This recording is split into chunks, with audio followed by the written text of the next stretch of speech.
different wheats and barleys and grains, and that these people, whether knowingly or unknowingly, were probably ingesting this psychedelic substance, which is akin to LSD, and that this was a key part of what Brian Muraresku talked about in the Eleusinian Mysteries, in his great book, The Immortality Key, and that this was probably what led to a lot of invention, a lot of innovation, a lot of alternative thought, a lot of creativity, and a lot of, like, you know, whatever the wild advancements of the time were.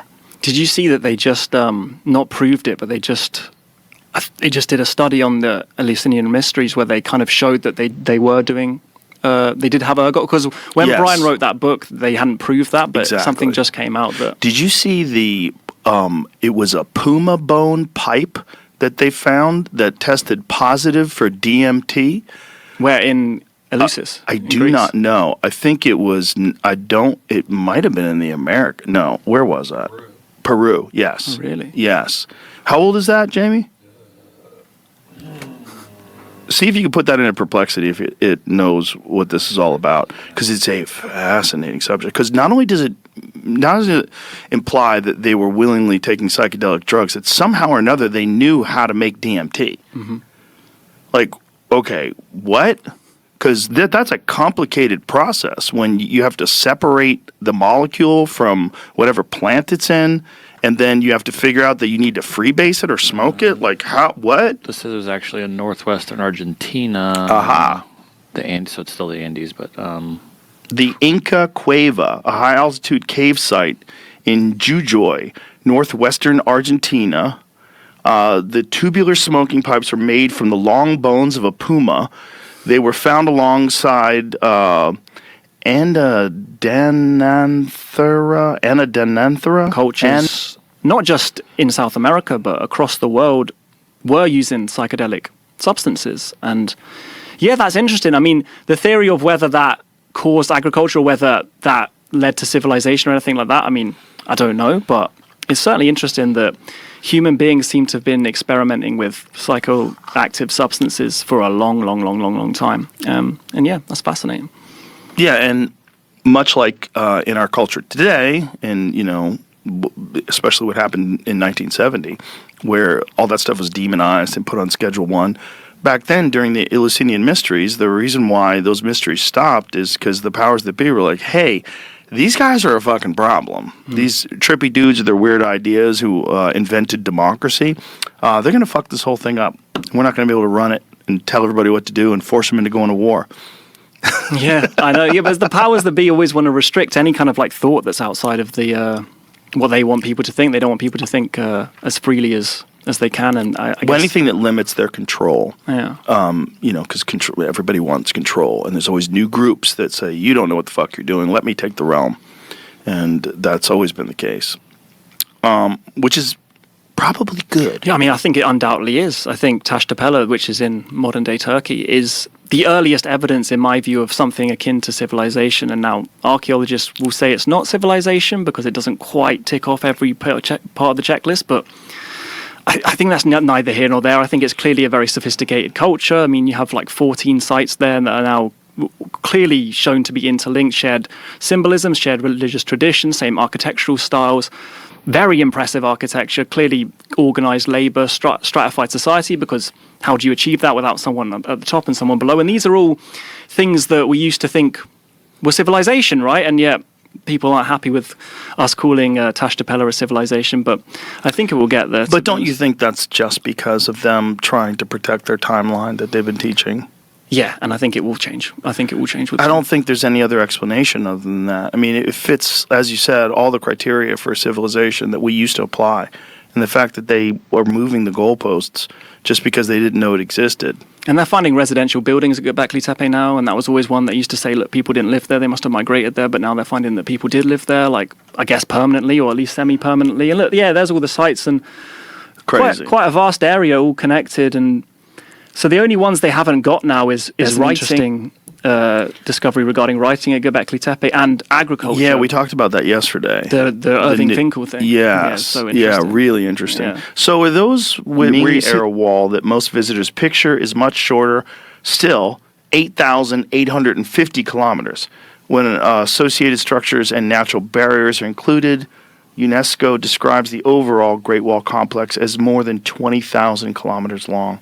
So, at the very least, the part that you visit, the Ming era wall, 8,850 kilometers, which is fucking wild. That is so much wall.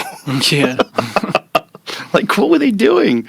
So it was built over 2,000 years, from early walls in the 5th to 3rd centuries BCE through major work in the Ming Dynasty, which ended in 1644. Have you ever seen some of the stuff that Cassie Coppersmith has talked about in regards to ancient technology evidence from China?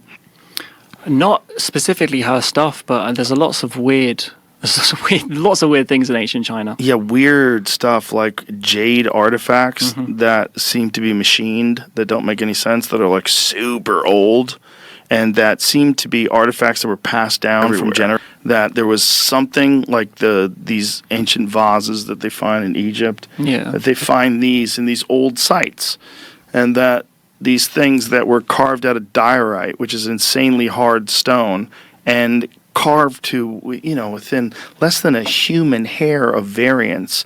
Not only that, if it was on a lathe, how do you account for the fact that it has these handles on the side? Like, how the fuck did they do this? And this was all stuff that was like really, really old by the time these people had it.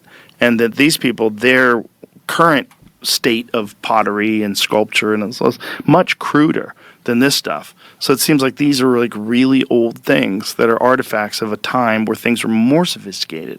So it's more evidence of this up and down nature of technology. Down nature. Yeah, I mean, it's logical, right? That people learn things, discover things, excel at them, and then later people forget them.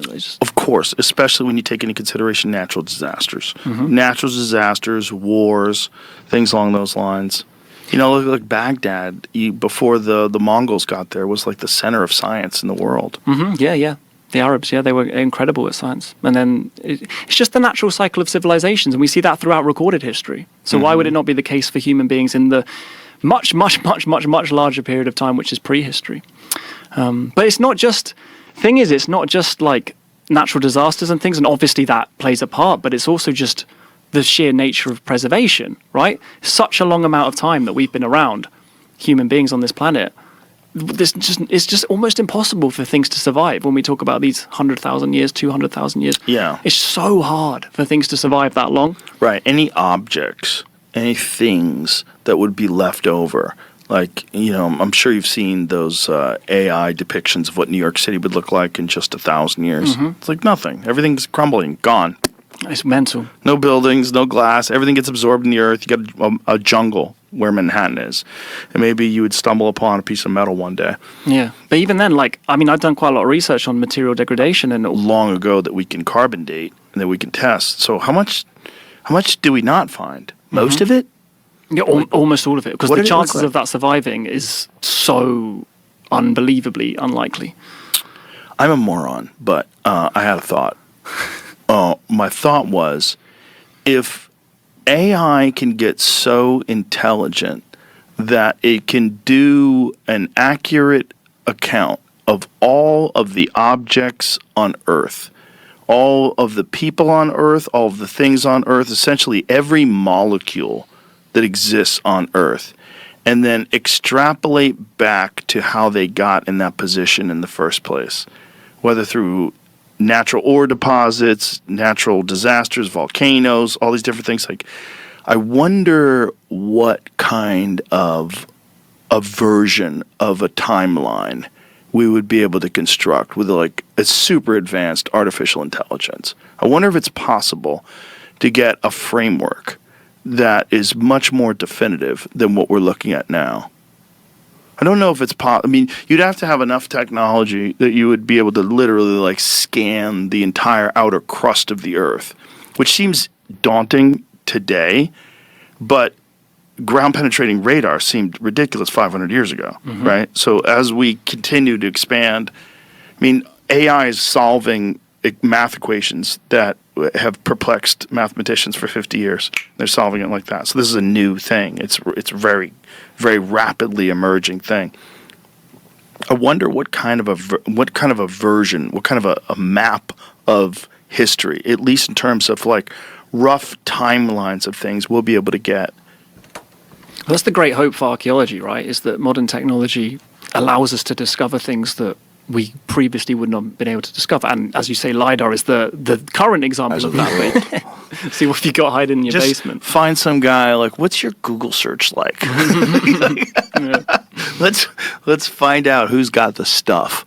Because I mean, if you're a person with a private museum, if you got that kind of money, and like, well, there's people in the world that have private zoos, right? So they have so much money in other countries that they have basically the wild kingdom in their backyard, and that guy's like, well, I got that. Now I want something even more weird. Yeah. I want you to build, like, I went to the Cairo Museum once and I like the way it looks. I want that in my house. Yeah. There's got to be people like that in the world. This guy. He's one of them. Guys freaking out about this and calling it the most dangerous show. Yeah. I mean, I've experienced this firsthand now because, I mean, last time I was here, I wasn't really known about, but now I'm a kind of, people know who I am and I get so much hate, like so much hate. And it's weird because people like paint me out to be something I'm not, like, and it's just so strange because I'm me and I know what I think and I know what I believe. And obviously you like experience that on a whole different level, but yeah, I've experienced it from the government. Yeah, exactly. But it's just wild. It's so weird how when people like paint you out to be someone that you're not and put words in your mouth and like, it's strange, but you'll get used to it. The key is just don't read it. Mm-hmm. That's the key. Like, you're going to be aware of enough of it peripherally. People will bring it to your attention if it's really important or if it's like significant. None of it's going to really be important. But as long as, and you're a very conscientious guy and you do a really good job, like I said, of being objective and measured, and that's all you need to do. Just keep doing that. Just don't read the comments. Yeah. Because there's a bunch of people out there that are just very unhappy, period, no matter what. And when someone is getting a lot of attention, they're very angry, always. And there's whatever that number is, 1 out of 100, 1 out of 1,000, it doesn't matter. When they reach you, that negativity is never good for you. It's only bad for you. And it sits with you a little bit more, like you get all the positive comments, but you don't really, you don't like... Exactly. And the negative one sticks in your brain. But you know what's really interesting is like, people have done like hit pieces on me and shit, and obviously loads of negative stuff comes through, but also I've had like actual archaeologists and actual people working in actual institutions reach out to me and say like, these are like actual archaeologists and they're saying like, Michael, we value your work and like we actually think you're an important voice and stuff like that. And I find that really encouraging because these are, it's easy for us to think about archaeologists as like a kind of bogeyman. They're like want to suppress all this stuff, but they're not all like that. No, some I of think them are open to these things. Particularly the young ones, particularly people that are coming up. That really, the reason why they got into we this. We think humans have been in the Americas, so it's a very interesting site. I want to give a shout out to Will Brown, who's got a channel called Incredible History. He's actually been to the site and he kind of like nudged me in the direction of looking into this one. He's got a great channel.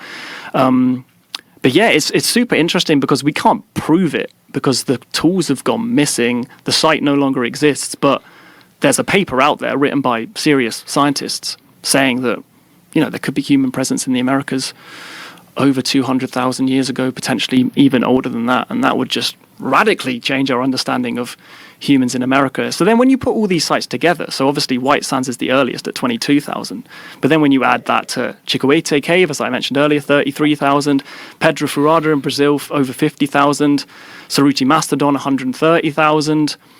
I don't really think Calico is, I think that's natural, but then Huetlaco at 250,000, it only takes one of them to be right for our understanding of when humans reached America to radically shift. And I think it's only logical that humans were in America a lot longer than we think because, when we're talking about the vast span of time that we've been on this planet, why couldn't we have reached these places? Right, and then the question is, how did we reach them and from where? Mm-hmm.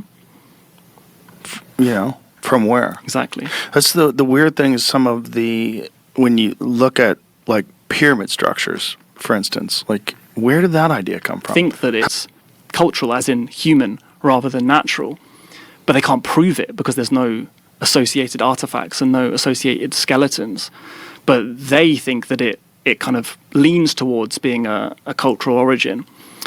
And obviously if that's correct, that means human beings were only in Australia twice as long as we thought, but also had inhabited the entire continent, or not inhabited, but had gone through the entire continent right down to the very south of the country, twice as old as we thought. And it's just another thing that's like pushing it older and older and older. And it's not accepted, but it's so hard to prove these things because we can't find skeletons, or we can find skeletons, but it's extremely rare. So the bar is so high for proof, but this site called Moyjil 120,000 years ago is, I think, very strong suggestive evidence that human beings have been in Australia twice as long as we think. And obviously that means that they had to have got there by boat. And yeah, that's another interesting one. Wasn't there something that was done on the genetic connection between Australian Aboriginal people and Denisovans? Yeah. They think that maybe there was different migratory pathways and different human species potentially also reached Australia. Yeah, and like, what were they doing it with? How'd they stitch people up? Did they have needles? Did they have thread? Did they just leave the wound open? Like, what did they do? But whatever they did, it worked, and they were That's sophisticated crazy. enough to keep that person alive and to care for them and for them to live years afterwards. Excuse me. It's wild. So it's yet more evidence of people being just super sophisticated so much longer in time than we thought, and it all points in one direction, man, which is humans have been here longer, they've been more intelligent than we thought for a long, long time. If you had a guess, what do you think is the oldest real true civilization? When do you think it started? So I think in terms of like what we call civilization, in terms of our current like cycle of it, if you like, I think it is Tashtapela and whatever came before that. But I don't think it would probably been that further before meaning that. Being transmitted through symbolic notation, like way back further in time than we believe. So obviously the earliest writing is still thought to be about 4000 BC with the ancient Mesopotamian cuneiform and stuff like that. But as you mentioned, Irvin Finkel, the kind of idea regarding Tashtapela having a similar thing, and that's 12,000 years ago. But there's much, much older evidence of humans conveying information in a symbolic fashion. So there's an archaeologist called Genevieve von Petzinger, I believe she's called, and she found evidence that on all these Ice Age paintings that we find in Europe, with all these incredible like bulls and bison and stuff, and you've probably seen them, but next to them is like this kind of symbol of notation that people have kind of overlooked for years. But she found 32 recurring signs across a period of 30,000 years, all across the continent. And these signs, she thinks, are like not a language as such, but a kind of a system of encoding meaning. Yeah, there you go. There are the signs. And she kind of makes the argument that these signs are not a language as such, but a kind of tradition of conveying information that lasted for 30,000 years. And that is such a long length of time. Like, if you think about the oldest language today, I think it's ancient Chinese, and that's only a few thousand years old. And yet these signs appear all across the continent of Europe, across a time span of 30,000 years, are pretty much exactly the same, and just these signs. And they also find them in other continents as well. Not this week.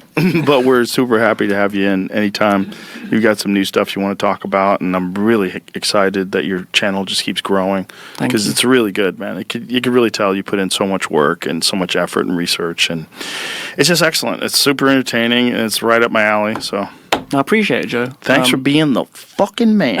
Thank you, man. Well, straight back at you, and I really appreciate like all the support you've shown me. Like, it doesn't go unnoticed, man. Like it really means a lot. And yeah, if I could just do a little self-plug real quick. Like I've got my channel, Michael Button. Search it up, everyone, and check me out. But I just started a second channel called Patterns of History because I'm really interested in, once we move into recorded history, it's really interesting to see how when the silence lifts and we have these ruins we can cross-check and these dates we can kind of match to different civilizations. It's so interesting how civilizations seem to follow the same patterns all over the world of rise, collapse, fall, and things like that. And it applies today, I think. We see the same patterns happening, and civilizations always think that they're more advanced and there we go, thanks. Yeah, and better than the ones before. But right. I mean, it's another I could go on for another 3 hours on that.